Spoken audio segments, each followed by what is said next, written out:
Hey Equals, it's Kim. And I want to remind everybody that for the education the content that I put out on my channel to reach a wider audience, I need people to subscribe because YouTube promotes videos based on how popular they are. And so the more popular something is, the more likely somebody out there just searching things will find. So if you're at all willing, I'd love you to hit the red subscribe button below and become one of my additional subscribers. I'm trying to get to 1,000. I think I'm about 40 right now. So I could use every one of you to hit the red subscribe button. You could also hit the bell if you want, and that'll let you know, give you a notification every time I do a new video. Love to have you do that too. Always like a thumbs up. So here in Columbus recently we had an incident. A local celebrity who happens to be a member of the LGBT community. That's not why they're a celebrity, but they happen to be a member of the LGBT community, was addressing a national LGBT audience and used the phrase, "ladies and gentlemen, things and its," as their opening line. And it's caused kind of a hullabaloo here in Columbus. So I wanted to use the opportunity to talk about words, particularly words that are used to belittle, dehumanize other people. Now, I used to be a teacher, and in 7th and 8th grade, lovely time for children to be absolutely horrible to each other. So there was a lot of talk in the classroom and, in special events and everything about bullying and harassment and all of this.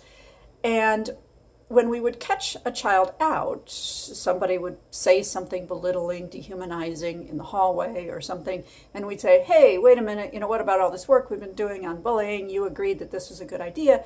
And the child would just go, "Oh, well, I was just joking. It was meant to be funny." And they'd get away with it. Because, and the adults would all go, "Oh, no, okay, you were just trying to be funny. You weren't trying to be mean." And they'd let it go. And somehow that's become part of our culture, is that you can be mean and dehumanizing and belittle people. Let's just take a look at our executive leadership in the country and get away with it if you're just being funny. You didn't really mean it. You were just being funny. I'm pretty sure this particular celebrity was doing the same thing. They were just being funny. Ladies and gentlemen, things and its, blah, blah, whatever the rest of their speech was. It was just supposed to be funny. All right. So I'm interested in, how do we make America compassionate again? So I want to start here. This is one place I want to start. In making America compassionate again is in this idea that in order to be funny, in order to get laughs for ourselves, okay, which makes us feel good. When we make people laugh, we feel good, and that's okay. There's nothing wrong with that, except if we're doing it at the expense of somebody else. So I don't know where we get the idea. Well, actually, it's probably from our parents, our coaches, or the people we care about, or that were influences on us, and our president. The idea that in order for us to get laughs and for people to like us and for people to, want to listen to what we have to say, that we need to belittle, dehumanize other people. It's a really common thing for people to do. We've heard, comedians with national audiences have been called out on this.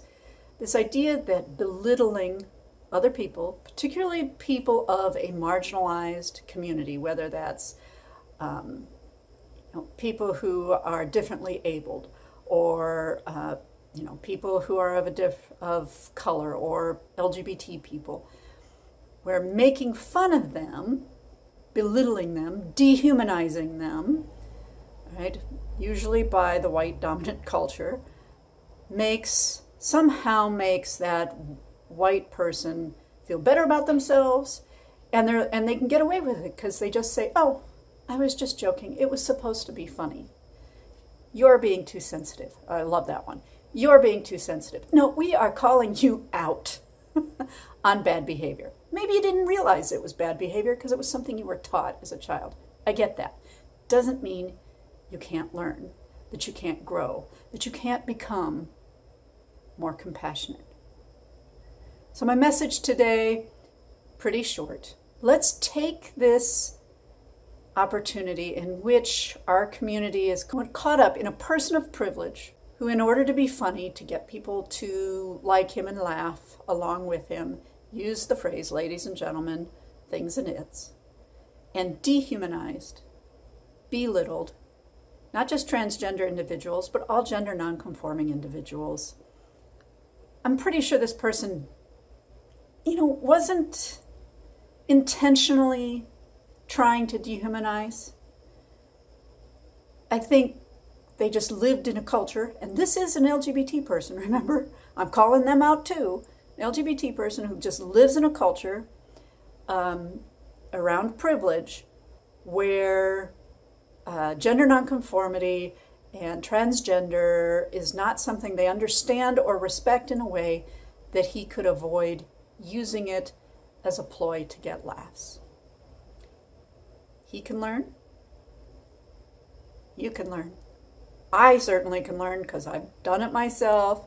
And I kick myself when I do it. I try to get better. That's what most thing that we can ask of each other. That's part of being compassionate, is to help each other learn, help each other evolve, and be willing. Be willing to be compassionate. Be willing to evolve. Be willing to grow. My challenge to you folks, help me make America compassionate again by not using other people, not belittling them, not dehumanizing them in an effort for you to get laughs. Have a good week, equals. We'll talk more later. Again, give me a thumbs up. Please hit the red subscribe button. It helps me get my message out to a wider audience. Hit the little bell if you'd like to be notified every time I do a new video. Have a good week. Bye, equals.